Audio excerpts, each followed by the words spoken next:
नमस्कार प्यारे दोस्तों। क्षेत्रफल और आयतन की विभिन्न कक्षाएं ऑलरेडी मैं आप लोगों को दे चुका हूं, जिनमें मैंने आप लोगों को त्रिभुज पढ़ा दिया है, आयत और वर्ग पढ़ा दिया है, उसके बाद वृत्त पढ़ा दिया है। अब आज की क्लास से हम लोग चतुर्भुज पढ़ना शुरू कर रहे हैं। तो पहली क्लास में मैं आपको समांतर चतुर्भुज या पैरेललोग्राम पढ़ाने वाला हूं। तो बेटा सबसे पहले हम लोगों को यही जान लेना चाहिए कि समांतर चतुर्भुज होता क्या है, इसके कैसे कैसे कंसेप्ट होंगे, ये सारे मैं आपको इस क्लास में बताऊंगा और क्वेश्चंस हम लोग किसी और क्लास में करेंगे। ठीक है, तो ध्यान से सुनने का प्रयास कीजिए। सबसे पहले समांतर चतुर्भुज होता क्या है। तो बेटा जी ऐसे चतुर्भुज जिनकी सम्मुख भुजाएं समान एवं समांतर होती हैं वे समांतर चतुर्भुज कहलाते हैं। जैसे यहां मैं एक चित्र बना रहा हूं समांतर चतुर्भुज के लिए। मान लीजिए ये ए है, बी सी और डी है। ठीक है, एक समांतर चतुर्भुज के लिए मैंने एक चित्र बनाया है ए बी सी डी। तो यहां से मैं आपको बोलना चाह रहा हूं, एक तो इसकी समान सम्मुख भुजाएं जो होती हैं वो समान होती हैं। मतलब मैं यहां से बोलना चाहता हूं कि ए बी किसके बराबर है, सी डी के। आमने सामने की भुजाएं समान होती हैं, साथ ही समांतर भी होती हैं। तो आप बोलेंगे ए बी समांतर है सी डी के। ठीक है, सबसे पहले मैं आपको ये बोलना चाह रहा हूं कि सम्मुख भुजाएं न केवल समान होती हैं बल्कि समांतर भी होती है। दूसरा आप बोलेंगे बीसी किसके, ये वाली भुजा किसके बराबर होगी, एडी के। बीसी एडी के बराबर होगी और जैसा मैं कह रहा हूं न केवल बराबर होगी बल्कि समांतर भी होगी, आयत में भी आप ऐसी ही बात कर रहे थे, फिर उसमें और इसमें क्या फर्क है।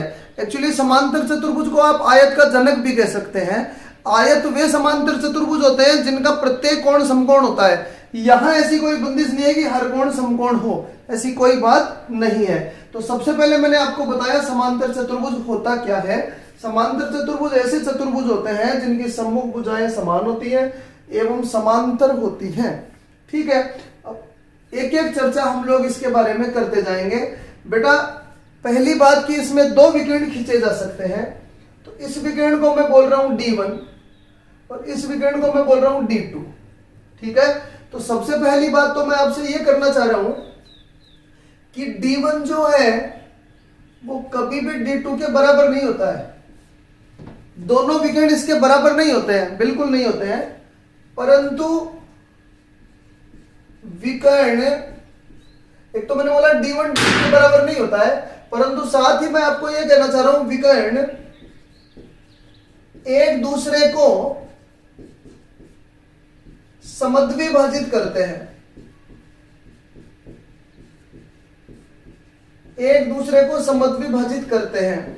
देखिए मैं आपको ये बोलना चाह रहा हूं कि इसके जो दोनों विकर्ण है, एक तो ये हो गया D1 और एक ये हो गया D2, ये दोनों बराबर नहीं होते हैं, परंतु ये विकर्ण एक दूसरे को समद्विभाजित जरूर करते हैं। मतलब अगर ये पूरा विकर्ण D1 है तो ये इधर वाला हिस्सा D1/2 हो गया और ये वाला हिस्सा भी D1/2 हो गया। और अगर वो विकर्ण D2 है तो ये D2/2 हो गया और ये भी D2/2 हो गया। दो बराबर भाग बढ़ जाते हैं।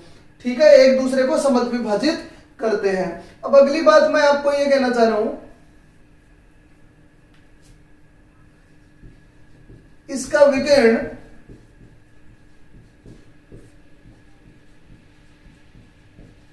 समांतर चतुर्भुज को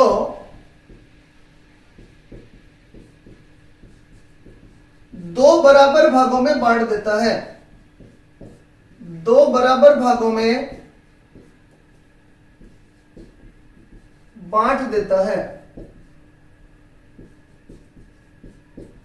अच्छा, यहां से क्या समझाना चाह रहा हूं मैं, अगर आप समांतर चतुर्भुज का विकर्ण खींचेंगे बेटा जी, जैसे आपने ये विकर्ण खींचा तो ये वाला हिस्सा जो है D1 विकर्ण जो है, तो ये इधर वाला जो हिस्सा है ये और ये दूसरा हिस्सा ये दोनों क्षेत्रफल में समान होते हैं। तो मैं बोल रहा हूं इसका एक विकर्ण इसको दो बराबर भागों में बांट देता है। ऐसे ही आप अगर D2 की बात करेंगे तो D2 भी इसको दो बराबर भागों में बांट देता है।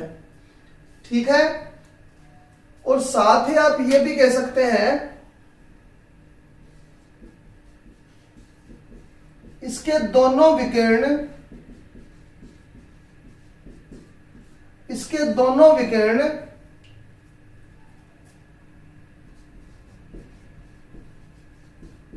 चतुर्भुज को 4 समान भागों में बांटते हैं। अभी मैं आपको यही बता रहा हूं कि समांतर चतुर्भुज होता क्या है। तो मैंने अब कहा कि इसके जो दोनों विकर्ण हैं वे इसको 4 बराबर भागों में बांट देंगे, अर्थात ये जो हिस्सा है ये 1/4 हिस्सा होगा, ये 1/4 होगा, ये 1/4 होगा और ये 1/4 होगा। जैसा कि मैं बोल रहा हूं कि एक विकर्ण 2 बराबर भागों में बांट देता है। इस विकर्ण से अगर हम लोग बात करेंगे तो आधा भाग उधर रह गया, आधा भाग ये रह गया। इस विकर्ण से बात करेंगे तो आधा भाग वो रह गया, आधा भाग ये रह गया। पर दोनों विकर्ण मिलकर इसको 4 बराबर भागों में बांट देते हैं। कुल मिलाकर ये वाला हिस्सा जो आधा रह गया था वो भी दूसरे विकर्ण द्वारा आधा आधा बढ़ जाता है। ऐसा क्यों होता है? ऐसा क्यों होता है कि बेटा ये तो आपको बिल्कुल आराम से पता लग रहा होगा कि एक विकर्ण इसको 2 बराबर भागों में बांट देता है, क्योंकि दोनों सर्वांग सम त्रिभुज बन गए। ये वाली भुजा इस भुजा के बराबर है, ये वाली भुजा इस भुजा के बराबर है और ये उभयनिष्ठ है, तो दोनों त्रिभुज सर्वांग सम हो गए। तो ये दोनों तो बराबर क्षेत्रफल के होने ही थे। पर अब आप मुझे बताइए, क्या इसके विकर्ण एक दूसरे को समद्विभाजित करते हैं क्या? करते हैं। तो अगर मैं केवल ऊपर वाले त्रिभुज की बात करूं तो ये इस ऊपर वाले त्रिभुज की माध्यिका हो गई क्या? माध्यिका क्या होती है? शीर्ष से सामने वाली भुजा के मध्य बिंदु तक खींचा गया रेखाखंड माध्यिका है। तो क्या ये इसकी माध्यिका हो गई क्या? और माध्यिका किसी भी त्रिभुज को 2 बराबर भागों में बांट देती है। तो जैसा मैं कह रहा था कि एक विकर्ण 2 भागों में बांट देता है, तो आधा क्षेत्रफल नीचे रह गया, आधा क्षेत्रफल ऊपर रह गया। अब जब आप दूसरा विकर्ण खींचेंगे तो वो इस त्रिभुज के लिए माध्यिका का काम करेगा, तो वो इसको दोबारा 2 बराबर भागों में बांट देगा। तो अभी तो मैं आपको केवल ये बात बता रहा हूं कि समांतर चतुर्भुज होता क्या है। तो एक बार जो मैंने बता दिया उस पर हम लोग गौर कर लेते हैं। मैंने क्या क्या कहा? नंबर 1, समांतर चतुर्भुज वे चतुर्भुज हैं जिनकी सम्मुख भुजाएं बराबर हैं और साथ ही समांतर हैं। मैंने कहा सम्मुख भुजाएं बराबर हैं और साथ ही समांतर हैं, वे समांतर चतुर्भुज कहलाते हैं। अब यहां से मैं आपको कुछ विकर्णों से संबंधित बातें बताना चाह रहा हूं। नंबर 1 कि इसके दोनों विकर्ण बराबर नहीं होते हैं, D1 और D2 अलग अलग लंबाई के होते हैं। नंबर 2, विकर्ण जहां मिलेंगे वहां एक दूसरे को समद्विभाजित करेंगे। याद रखिए मैंने लंब समद्विभाजित नहीं बोला, कोई 90 डिग्री का कोण नहीं, बस समद्विभाजित करेंगे। फिर मैंने कहा इसका विकर्ण समांतर चतुर्भुज को 2 बराबर भागों में बांट देता है। जब आप एक विकर्ण खींचेंगे किसी समांतर चतुर्भुज में तो वो उसको 2 बराबर भागों में बांटने का काम करता है। और फिर मैंने कहा कि अगर दोनों विकर्ण खींच देंगे तो ये चतुर्भुज के 4 बराबर भाग होंगे। ठीक है, तो मैंने आपको विकर्णों के बारे में बता दिया है। अब दूसरी चर्चा हम लोग करते हैं इसके कोणों को लेकर। ठीक है, बड़े एक्सप्लेनेशन में दोबारा कह रहा हूं, हम लोग ज्यामिति में पढ़ेंगे। अभी क्षेत्रफल से जुड़ी हुई जो बातें हमारे काम में आने वाली हैं उन पर हम लोग चर्चा करेंगे। ठीक है, तो दूसरा पॉइंट हम लोग देखते हैं कोण। इसके कोणों पर बात करते हैं। देखिएगा,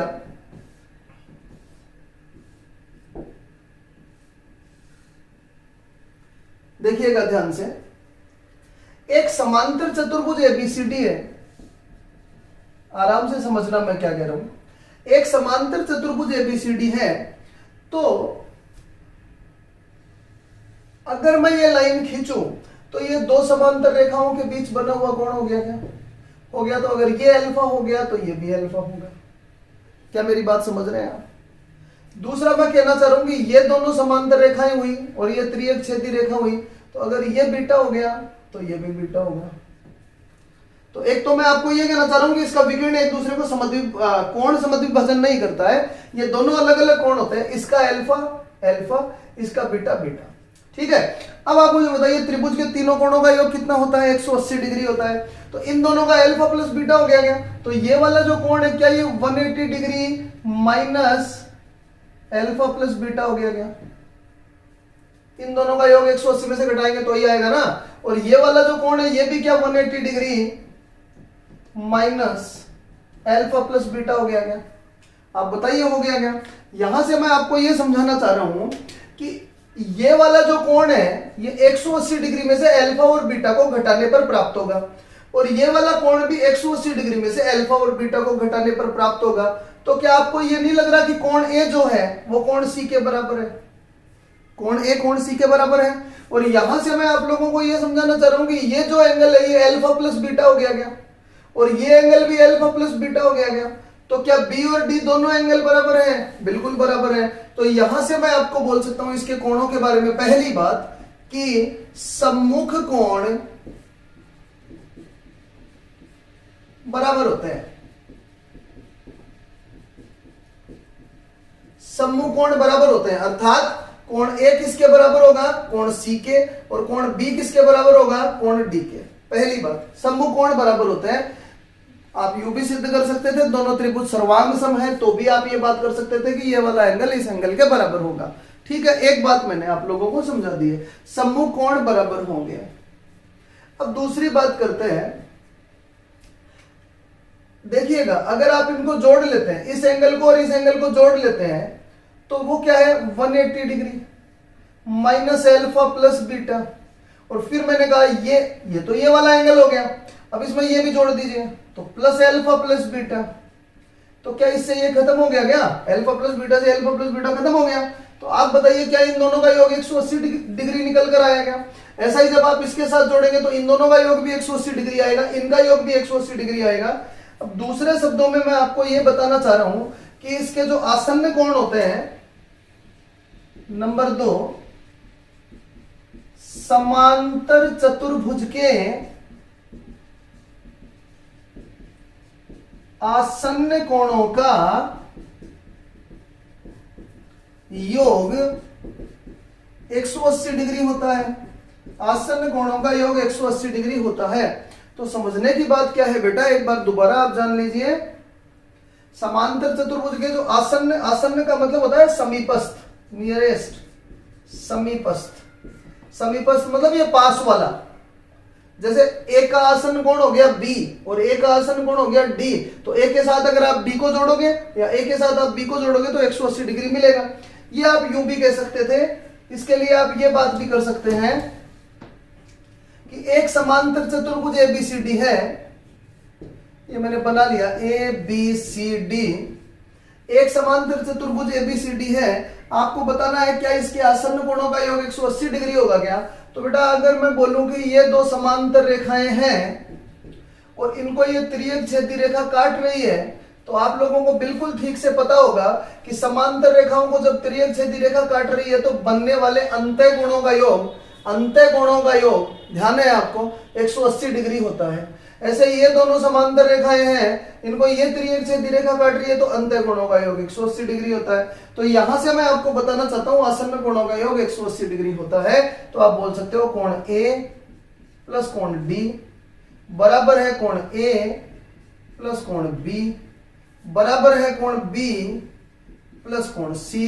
कुल मिलाकर बात यह है कि दो समीपस्थ कोण बराबर है कोण सी प्लस कोण डी, सी और डी। तो समीपस्थ कोणों का योग कितना होता है, 180 डिग्री होता है। मैं ये कहना चाह रहा हूं अगर आप ए में बी जोड़ोगे तो भी 180 मिलेगा, बी में सी जोड़ोगे तो भी 180 मिलेगा, सी में डी या डी में ए जोड़ोगे तो भी 180 ही मिलेगा।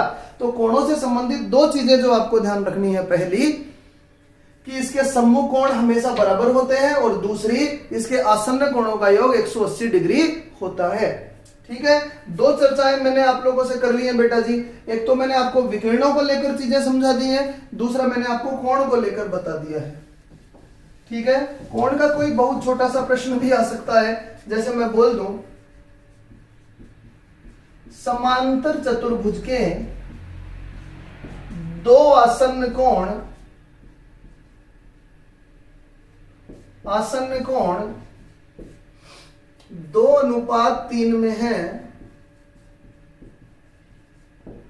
2:3 में है, तो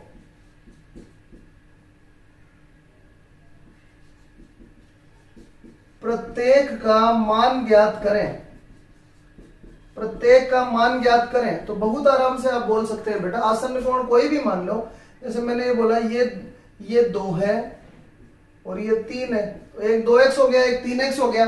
आसन्न कोणों का योग हमेशा 180 डिग्री होता है समांतर चतुर्भुज में। तो यहां से आप बोल देंगे 5x बराबर 180 डिग्री, तो यहां से आप बोल देंगे x बराबर 36 डिग्री। तो x का मान 36 डिग्री आ गया, तो ये कोण तो 36 2 72 डिग्री हो गया और ये 36 दिया 108 डिग्री हो गया। और आप बिल्कुल अच्छे से जानते हैं कि सम्मुख कोण बराबर होते हैं। अगर ये 72 डिग्री हो गया तो ये भी 72 डिग्री हो गया, और अगर ये 108 है तो ये भी 108 डिग्री हो गया। ठीक है, तो ये समांतर चतुर्भुजों के कोण की बात मैंने आप लोगों से की है। देखिए ये जरा भी मुश्किल कंसेप्ट नहीं है, बहुत आराम से आप समझ सकते हो। पूरे एक्सप्लेनेशन के साथ मैं आपको बता रहा हूं। हाँ, इसकी जो ज्यामितीय बात है वो मैं आपसे यहां नहीं करने वाला, ठीक है, तो मैंने आपको दो चीजें बता दी है बेटा। नंबर एक, मैंने इसके विकिरण से संबंधित चर्चाएं आपसे कर ली, और नंबर दो, इसके कोणों से संबंधित बातें कर ली। अब तीसरी बात हम लोग करते हैं इसके क्षेत्रफल से संबंधित। इसके क्षेत्रफल से संबंधित करते हैं, और छोटे छोटे कई सारे कंसेप्ट इस बात में आप लोग पढ़ेंगे। तो प्रश्न करने से पहले अगर इनकी जानकारी होगी तो प्रश्न बहुत अच्छे से कर पा रहे होंगे हम लोग। ठीक है, तो क्षेत्रफल से जुड़ी हुई बातें हम लोग कर लेते हैं।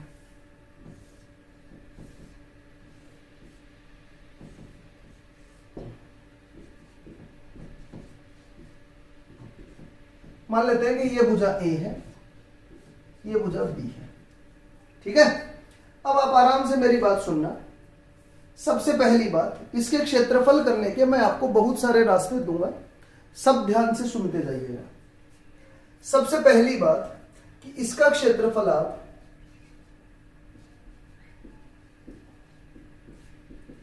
आधार गुणा ऊंचाई से कर सकते हैं।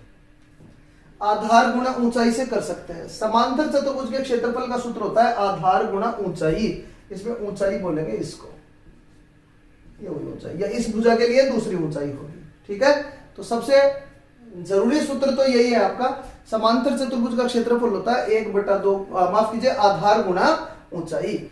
अब हम लोग बात करें दूसरी, इसके कुछ और सूत्र मैं आप लोगों को देना चाह रहा हूं। अगर आपको दोनों भुजाएं और उन्हीं के बीच का कोण दे रखा है, तो क्षेत्रफल का सूत्र यह भी होता है कि दोनों भुजाओं को समीपस्थ को गुणा करो, ए बी, और जो भी कोण आपको दे रखा है वो साइन के साथ लिख दो। जैसे मान लीजिए कि ये एंगल आपको दे रखा है 60 डिग्री, तो आपको क्या करना है, दोनों भुजाओं को करो ए बी, और ये वाला एंगल साइन के साथ लिख दीजिए। तो इससे भी आप लोग समांतर चतुर्भुज का क्षेत्रफल प्राप्त कर सकते हैं। सर यदि विकर्ण दे रखे हो, मान लीजिए ये D1 है और मान लीजिए कि ये D2 है, और इनके बीच का कोण है अल्फा, तो भी आप समांतर चतुर्भुज का क्षेत्रफल ज्ञात कर सकते हो 1/2 D1 इंटू D2, और उन्हीं के बीच का कोण साइन के साथ। तो समांतर चतुर्भुज ज्ञात करने के 3 सूत्र तो मैंने आप लोगों को बता दिए हैं। एक सूत्र तो आप हमेशा से याद रखते हैं, और ये जो 2 अन्य मैं बोल रहा हूं इन पर भी आप थोड़ा गौर करना मैंने क्या कहा। तो समांतर चतुर्भुज का क्षेत्रफल होता है आधार गुणा ऊंचाई। दूसरा आप बोल सकते हैं ए बी, जो समीपस्थ भुजाएं उनका गुणनफल, और उन्हीं के बीच का कोण साइन के साथ लिख दीजिए तो भी क्षेत्रफल प्राप्त हो जाएगा। और 1/2 अगर आप विकर्ण काम में लेना चाहो D1 D2, तो उन्हीं के बीच का एंगल भी आप लिख सकते हैं। ठीक है, तो यह चर्चा मैं आप लोगों से करना चाह रहा था। दूसरा, अगर मैं बोलूं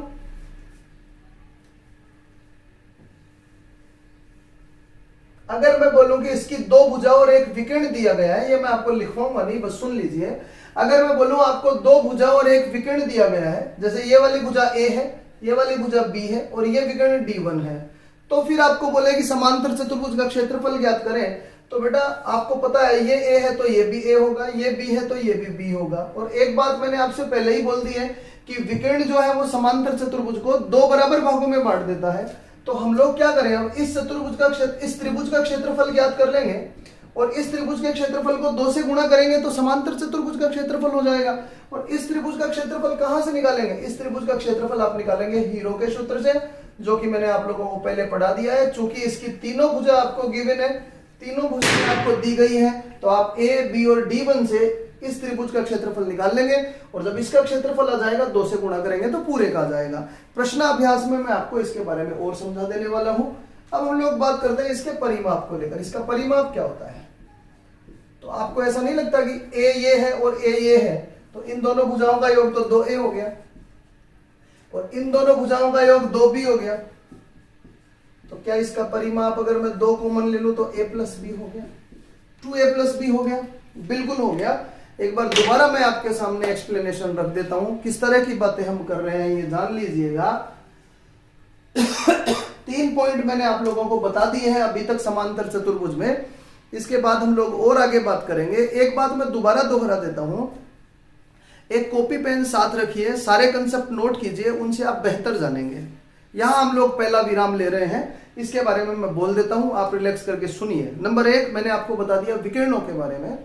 तो मैंने कहा समांतर चतुर्भुज के दो विकर्ण होते हैं और ये विकर्ण लंबाई में बराबर नहीं होते हैं, परंतु ये एक दूसरे को दो बराबर भागों में बांटते हैं, समद्विभाजित करते हैं।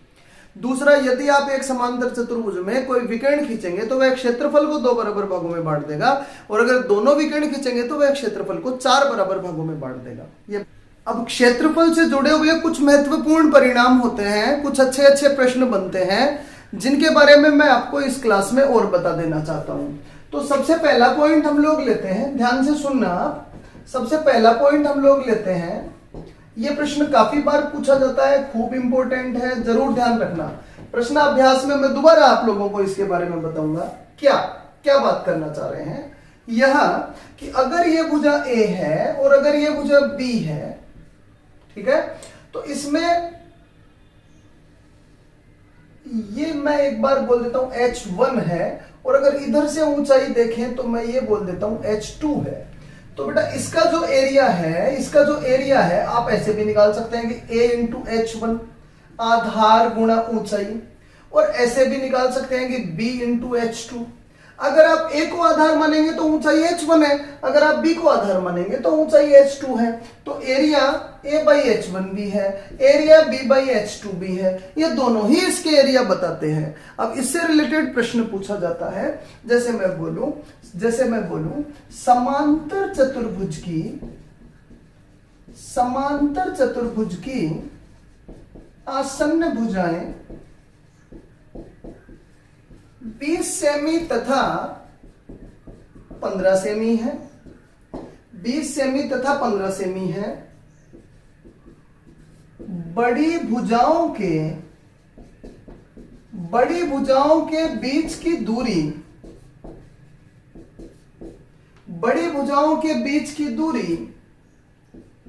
10 सेमी है, तो छोटी भुजाओं के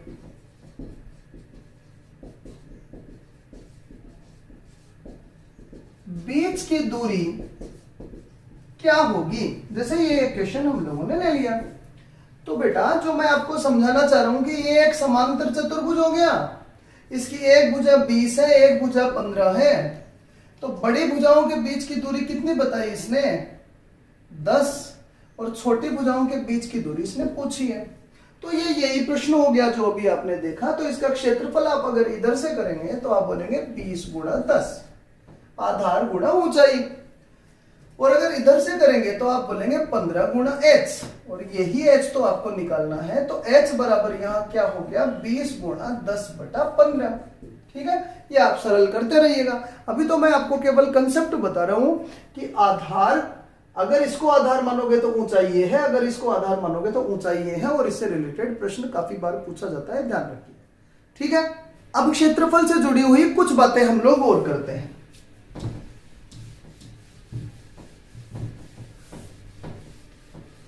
और मैं आपको संक्षेप में समझा देता हूं, ध्यान से सुनिएगा।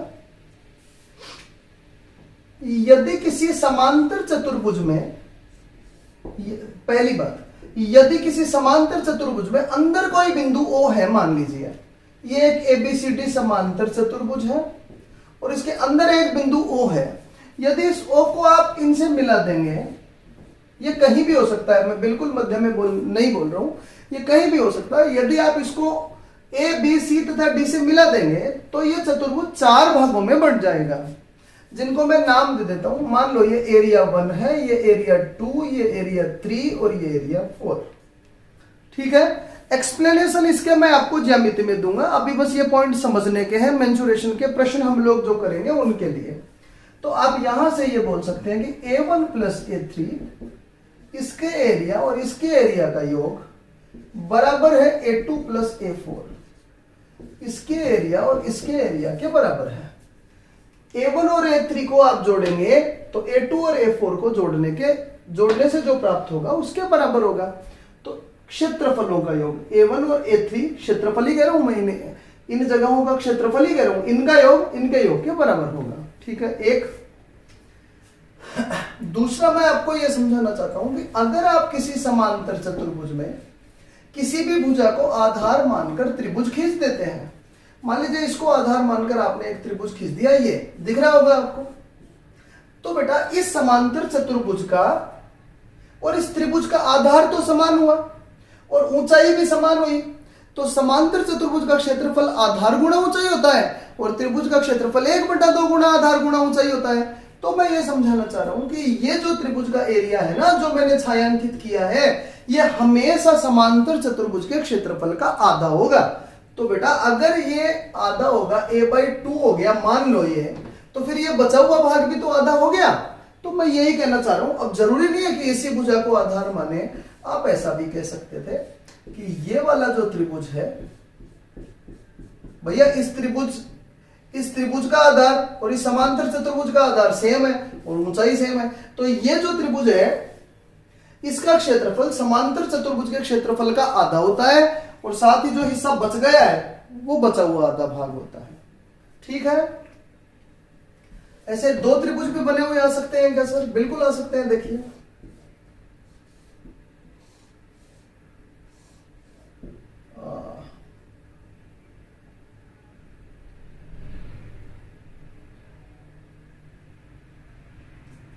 जैसे मैं बोलूं इन दोनों का एरिया, ठीक है, जैसे मैंने बोला इन दोनों का एरिया, तो आप बोलेंगे इन दोनों का आधार ये है इतना प्लस इतना, तो क्या ये समांतर चतुर्भुज के आधार के बराबर हो गया? बिल्कुल हो गया, और ऊंचाई समान है ही, तो छायांकित भाग का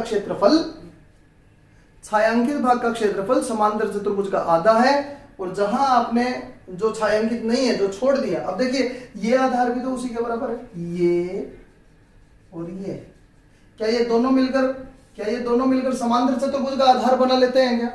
और ऊंचाई चूंकि सेम है ही, तो छायांकित भाग और जो छायांकित नहीं है वह भाग, दोनों का क्षेत्रफल बराबर है और मूल के आधे हैं।